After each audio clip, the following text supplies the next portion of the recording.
আজকে সকালে ঘুম থেকে উঠে বাজারে গিয়ে আমি মাংস নিয়ে এসেছি। তো মাংস নিয়ে এসে মাকে খোঁজাখুঁজি করার পর দেখলাম মা এখানে বসে কাজ করছে। তো মাকে হাতে ধুয়ে দিয়ে বললাম আগের দিনের মতো মাংসটা রান্না করো। মা আমাকে ঠিক আছে বলে বললো কটাকে জ্বালানি কেটে দিতে। আমিও জ্বালানি কাটতে এখানে বসে পড়লাম। জ্বালানি কাটা শেষ করে দেখি মা এখানে পেঁয়াজ কাটছে। এর সঙ্গে রসুন, আদা, আলু ভালো করে ছুলে নিতে হবে। তারপর দেখলাম মা সেইগুলোকে ভালো করে জলের মধ্যে ধুয়ে নিচ্ছে। এরপরে মা মাংসটাকেও বেশ ভালো করে ধুয়ে নিল। তারপর শিলে করে লঙ্কা, আদা, রসুন, পেঁয়াজ ও গোটা ধনে ও গোটা জিরে বেটে নিল। তারপরে দেখলাম মা এই মাংসগুলোকে একটা গামলার মধ্যে ঢেলে নিচ্ছে। মাংসটার মধ্যে বেটে রাখা আদা, রসুন, পেঁয়াজ, লঙ্কা সবকিছু এর মধ্যে দিয়ে দিতে হবে। তারপরে পরিমাণ মতো সরষের তেল ও নুন দিয়ে ও হলুদ দিয়ে এটা ভালো করে মেখে নিতে হবে। মা এখানে বেশ সুন্দর করে এটাকে মেখে নিয়েছে চটকে চটকে। 2-3 মিনিট পর মাখানোটা হয়ে গেলে এখানে ভালো করে এটাকে ঢেকে রাখতে হবে 15 মিনিটের জন্য।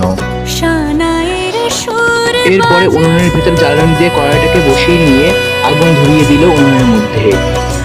তারপরে কড়াইটা গরম হয়ে গেলে তার মধ্যে দিয়ে দিল সরষের তেল। তেলের মধ্যে কেটে রাখা আলুগুলো এক এক করে দিয়ে দিল। তারপরে আলুগুলোকে হালকা করে ভেজে তুলে নিল। ওই তেলে শুকনো লঙ্কা আর জিরে ফোড়ন দিয়ে পেঁয়াজগুলোকে ভেজে নিতে হবে। পেঁয়াজগুলো হালকা ব্রাউন কালার হয়ে গেলে ওর মধ্যে মাখিয়ে রাখা মাংসটা দিয়ে দিতে হবে। তারপরে এটাকে বেশ হালকা জালে 20 থেকে 25 মিনিট এটাকে কষিয়ে নিতে হবে। যখন দেখবে মাংসের গা থেকে হালকা হালকা তেল ছেড়ে দিয়েছে তখন ভেজে রাখা আলুটা এর মধ্যে দিয়ে 1-2 মিনিট